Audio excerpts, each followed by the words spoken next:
और चलिए अब बात करते हैं वक्फ संशोधन विधेयक की, क्योंकि वक्फ संशोधन विधेयक 2024 जिसे संयुक्त संसदीय समिति यानी कि जेपीसी के पास भेजा गया था, इसकी रिपोर्ट अब सोमवार को लोकसभा में पेश होनी है। बजट सत्र के दौरान जेपीसी के अध्यक्ष जगदंबिका पाल इसे पेश करेंगे।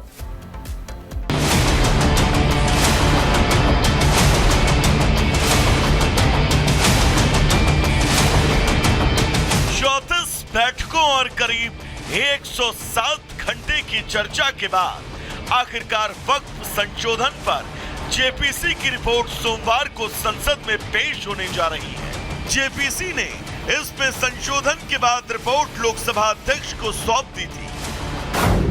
जेपीसी की 655 पन्नों की रिपोर्ट को बहुमत से स्वीकार किया गया। जेपीसी सदस्यों के बीच जब वोटिंग हुई थी तब संशोधित विधेयक के पक्ष में 16 वोट पड़े, जबकि इसके खिलाफ 11 वोट। बीते साल ही विधेयक को मानसून सेशन में पेश किया गया था, लेकिन सदन में भारी हंगामे के बीच इसे जेपीसी को सौंप दिया गया। हालांकि मानसून सेशन के उस दिन से लेकर जेपीसी की रिपोर्ट तक विपक्ष इस बिल के खिलाफ ही है। कांग्रेस और समाजवादी पार्टी समेत विपक्षी दलों ने इस बिल का विरोध करते हुए इसे मुस्लिम विरोधी बताया था। एआईएमआईएम के मुखिया असदुद्दीन ओवैसी ने भी इस बिल को मुस्लिम विरोधी बताया था। कुछ दिन पहले जेपीसी की बैठक में विवाद भी हुआ था, जिसमें 10 विपक्षी सांसदों को सस्पेंड किया गया था। वक्त के अजीबोगरीब दावों के बाद उसमें संशोधन की मांग अब तेज हो चली है, जिसके बाद मानसून सेशन में विधेयक पेश हुआ और फिर जेपीसी का गठन। रिपोर्ट सोमवार को लोकसभा में पेश होगी। ऐसे में अब देखना होगा कि इस पर विपक्ष क्या प्रतिक्रिया देता है। Bureau report, Republic Bharat. और अब खबरों में आगे बढ़ते हैं। खबर आपको राजस्थान के जोधपुर से बता दें, 3 बदमाशों ने हड़कंप मचा दिया। आपको बता दें कि पुलिस ने जब बदमाशों को रोका तो बदमाश भड़क गए और 3 बदमाशों ने पुलिस के साथ भी बदतमीजी कर दी। ये जो लोग है, ये जो बदमाश है, लोग वहां से गुजर रहे थे और लोगों के साथ ये बदमाश बदतमीजी कर रहे थे और उसके बाद पुलिसकर्मी ने जब रोका तो यहाँ पर इन बदमाशों ने पुलिस की वर्दी भी फाड़ी, उनके साथ बदतमीजी की। इस पूरे मामले को लेकर जांच पड़ताल की जाएगी। और आपको ये भी बता दें कि यहाँ पर पुलिसकर्मी ने अपनी जान भागकर बचाई। पुलिस ने 2 युवकों को गिरफ्तार भी कर लिया, उनकी बाइक जब्त भी कर ली और इस दौरान तीसरा बदमाश मौके से फरार हुआ। राजस्थान के जोधपुर से इस वक्त हम आपको तस्वीरें दिखा रहे हैं, जहां 3 बदमाशों ने ट्रैफिक पुलिसकर्मी के साथ मारपीट की है और उनकी वर्दी भी फाड़ी। तो यहाँ पर आप देखेंगे कि बदमाशों ने किस तरह से गुंडागर्दी की और ऐसे लोगों पर कार्रवाई भी होनी चाहिए। ये तस्वीरें राजस्थान से आपको दिखा रहे हैं और इन तस्वीरों में आपको नजर आएगा कि बदमाश किस तरह से गुंडागर्दी कर रहे हैं और जो राहगीर हैं उनको परेशान कर रहे हैं।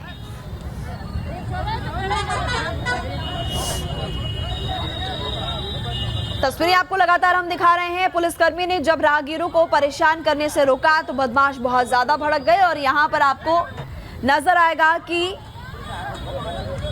ये जो बदमाश है, इन पर काबू पाने के लिए ट्रैफिक पुलिसकर्मी को काफी ज्यादा जद्दोजहद करनी पड़ी।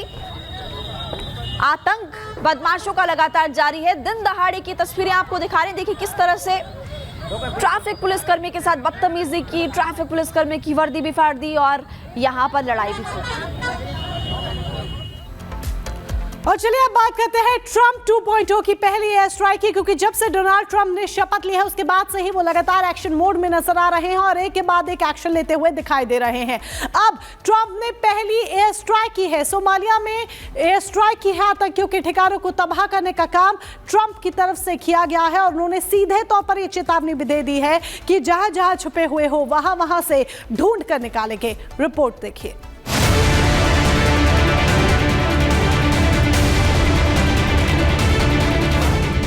आतंक पर ट्रंप का संदेश साफ है,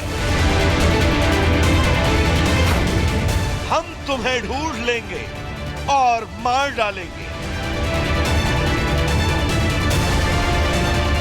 अमेरिकी सेना ने सोमालिया में इस्लामिक स्टेट के आतंकियों के खिलाफ हवाई हमले किए, जो राष्ट्रपति डोनाल्ड ट्रंप के दूसरे कार्यकाल के दौरान अफ्रीकी राष्ट्र में यह पहला हमला है। रक्षा सचिव पीट हेग्सेथ ने शनिवार को कहा कि अमेरिकी अफ्रीका कमांड के हमले का निर्देश राष्ट्रपति ट्रंप ने दिया था।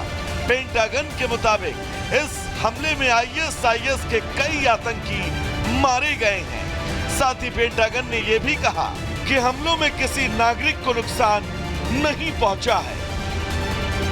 तो वहीं अमेरिकी राष्ट्रपति डोनाल्ड ट्रंप ने कहा कि हमारी सेना ने सालों से इस ISIS अटैक प्लानर को निशाना बनाया, लेकिन बाइडेन और उनके साथी काम पूरा करने के लिए इतनी जल्दी कार्रवाई नहीं कर पाते, लेकिन मैंने किया। ट्रंप ने कहा कि ISIS और अमेरिकियों पर हमला करने वाले अन्य सभी लोगों के लिए संदेश है कि हम तुम्हें ढूंढ लेंगे और मार डालेंगे। ट्रंप ने ISIS के शीर्ष नेता की पहचान नहीं की या ये बताया नहीं कि हमले में वो शख्स मारा गया है या फिर नहीं। तो वहीं इस हमले के बीच अमेरिकी सैन्य अधिकारियों ने चेतावनी दी है कि ISIS को समूह के नेतृत्व से बढ़ती दिशा मिल रही है, जो उत्तरी सोमालिया में स्थानांतरित हो गया है। इसमें शामिल है कि फिरौती के लिए पश्चिमी लोगों का अपहरण कैसे करें, बेहतर सैन्य रणनीति कैसे सीखे, ड्रोन से कैसे छिपे और अपने खुद के छोटे क्वाडकॉप्टर कैसे बनाएं। यानी कि इस हमले से ट्रंप की सरकार का मकसद एकदम लाउड एंड क्लियर है कि वो आतंक के खिलाफ जीरो टॉलरेंस की नीति के साथ चलने वाले हैं, जो विश्व में फैले आतंक के जाल के लिए अब चिंता का विषय है। Bureau report, Republic Bharat.